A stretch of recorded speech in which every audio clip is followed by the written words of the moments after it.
BLNE stock analysis and BLNE stock prediction. This quick and short 1-minute video. What I'll be breaking down is my exact play with Beeline holdings.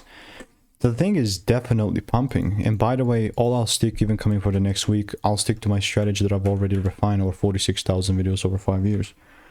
So how is this gonna look like?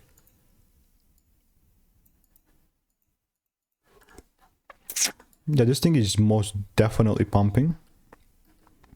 I'm not immediately just gonna get involved just because, you know, they feel FOMO or something. No, I will be hoping I see a little correction just so I'm a part, just so I'm able, you know, to wait for that confirmation and then buy. So correction, confirmation, and then I'm fine to go.